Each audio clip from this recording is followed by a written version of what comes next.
Traded na raw pala ang isa sa mga magiging brightest star sana ng Ginebra na si Jamie Malonzo. Ayon kay PBA Insider, parang narinig niya kasi na may nag-uusap sa loob mismo ng Ginebra deputy officials na plano nilang at least mapakinabangan man lang ang pagkawala ni Jamie Malonzo sa kanilang roster. Alam niyo ba na hanggang ngayon may hinanakit si Boss Al kay Malonzo? Parang hindi kasi siya makapaniwala na iniwan niyang tuluyan ng Ginebra kahit maganda naman ang sahod niya at wala siya naging issue sa team. Plus, siya din yung isa sa mga wing na inaasahan dyan. Higit sa lahat, ang Ginebra walang balak na ibagsak siya sa roster. Naalala nyo ba nung sinama pa siya sa lineup ng Gilas pero pina-DNP ni Coach Timko ng 2 sunod-sunod na games. Pero nung napasama naman siya sa SEA Games under Coach Norman Black, abay bumubuhat pala. Pinakaayaw ni Boss Al yung hindi daw tapat sa kanya, maliban lang kung na-trade ka ng galing mismo sa desisyon ng SMC. Kaya naman, ginalaw na ang baso. Iti-trade na pala si Jamie Malonzo. Kahit sino na lang daw kapalit basta patas lang. Sa ngayon, 2 na lang available sa trade market na mukhang sureable naman ang makukuha nila. Siyempre, alam mo naman ang kapangyarihan ng pera. Sino pa ba? Joshua Monson lang naman at Cedric Bearfield. Base sa trade rumor na nakita ko, si Joshua Monson nga raw ito. Pero ang sabi, si Monson daw ay sa San Miguel at si Bearfield naman sa Ginebra. Di ko na alam kung saan mapupunta yung dalawa kasi parehas namang naudlot. Problema kasi dito, yung mga mother teams nila mismo. Siyempre, ikaw naman napapalitan ka lang ng maedad. Blackwater nga kahit sino basta may cash. Tapos nung ipinasa na sa PBA biglang nandoon na naman, masasabit kasi hindi daw aprobado ang trade. Teka, balik tayo kay Malonzo. Nung nalaman ng kampo niya nagmamakaawa itong agent ni Navarro kay Kume, ang sabi ng kampo ni Malonzo baka pwede din nilang gawin yan. Total, traded naman na sila.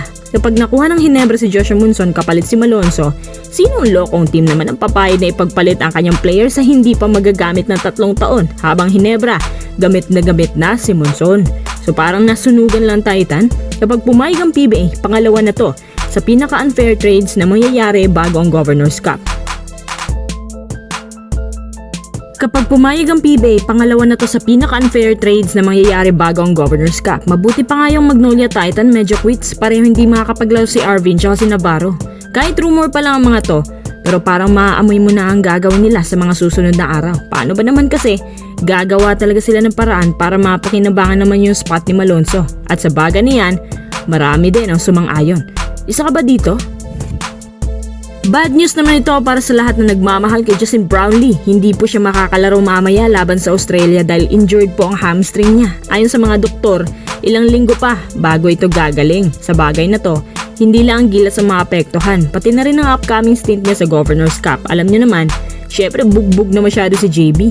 May ilang Gilas fans naman na nagsabi na ayos lang daw na wala siya kasi hindi rin naman daw umaambag, nagpapatalo lang. Hindi naman ako makahinebra ha. Pero hindi naman po sinasadya ni Brownlee na maging pabigat sa Gilas. Nakikita ko nga laban sa New Zealand na parang gusto niyang bumawi. Pero hindi talaga niya kaya ang pagdo-double team sa kanya. Kaya siya hindi rin niya pinapasa kahit may open siya nakasama. Actually, hindi ko pa nga nalilimutan yung paano sinalba yung Gilas laban sa China. Ilang beses din yung ginagawa yun. Si JB yung sinasabi nila na mapagmahal sa bayan. Samantalang yung iba, kahit pure Pinoy, hindi naman talaga injured, ayaw maglaro kahit alam niya na kailangan ng Gilas na frontrunner sa front court. May nakapagsabi din na nagiging issue ang pera kasi maliit daw ang offer ng SBP sa kanila. Ayon kay Francis Chua, believe daw siya sa mga players na hindi nangihingi ng anumang kapalit para sa bayan. Kung minsan na itanong nyo, oo naman, may bayad po sila.